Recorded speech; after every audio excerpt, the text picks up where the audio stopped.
Guys, good morning sa inyong lahat. Kumusta kayo? At hindi ko maikot yung camera. Naka-back space lang siya. Update ko kayo guys sa mga pinagawa na kusina. Ito yan siya. Yung blocks na yan, yan siya yung blocks. Ganyan. Yan yung blocks nila dito. Iba sa atin yung hollow blocks. Iba yung semento siya. Ito hindi. Para siyang alam niyo yung ginagawang palayok. Ganon siya. Ganito siya. Yan. Pero ang mahal yan dito guys. Alam niyo sa totoo lang, hindi pa ito tapos pero nakaubos na lahat ng 300,000 taka. Kunting diferensya lang pera nila sa pera natin sa peso.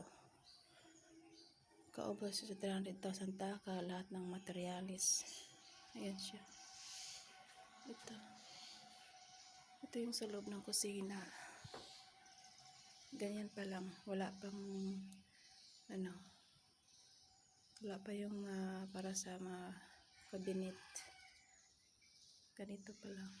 Di pa tapos, mabagal ang construction guys kasi laging umuulan. Siya. Tapos yan. Sisementohin yan. Semento lang muna. Walang tiles. Pagkaan.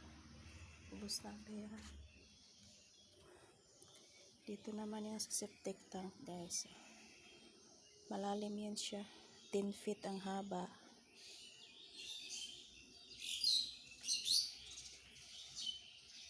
Tapos dito naman sa kubita ng aking biyana na lalaki. Kasi separate yung kubita namin. Yung kubita namin nandun sa kabilang side.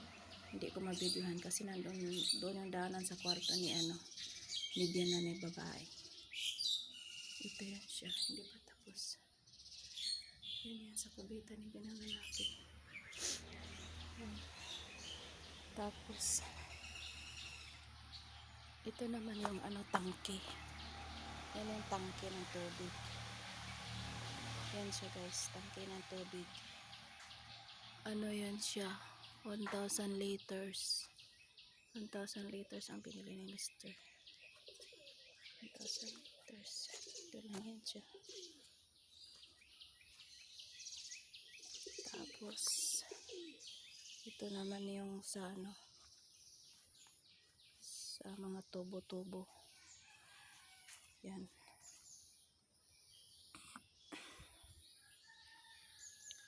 Ganyan siya.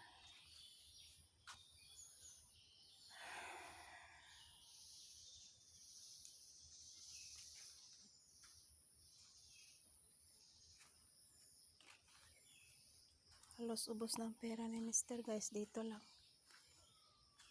300,000 na ang dito. Nakain 300,000 taka. Yan lang ang nagagawa. Yan lang nabibili. Ang mahal ng mga dito bilihin. Dollar.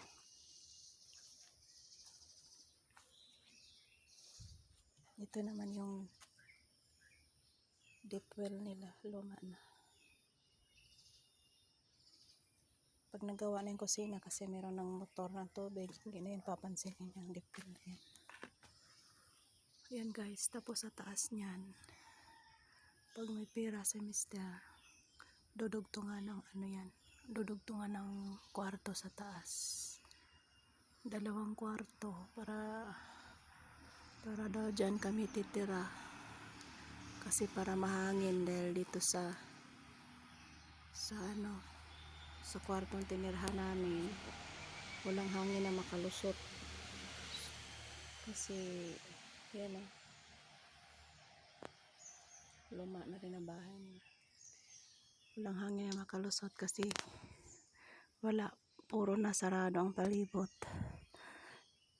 Puro mga bahay na ang palibot kaya wala nang hangin makalusot.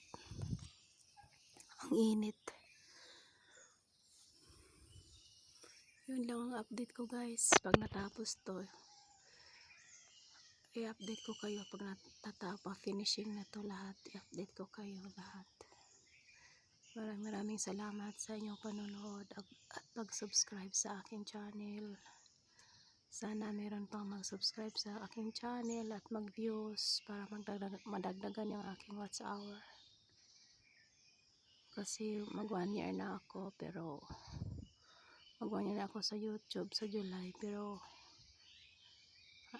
sa awa ng Panginoon 6 hours pa lang yung yung watch hour ko. Sana madagdagan pa yung aking watch hour. Maraming salamat sa inyong lahat. Maraming salamat. Utang na loob ko sa inyong lahat na nag-subscribe sa aking channel. Sana darating din ang araw na swertihin ako kay YouTube para makatulong sa akin. Maraming salamat guys.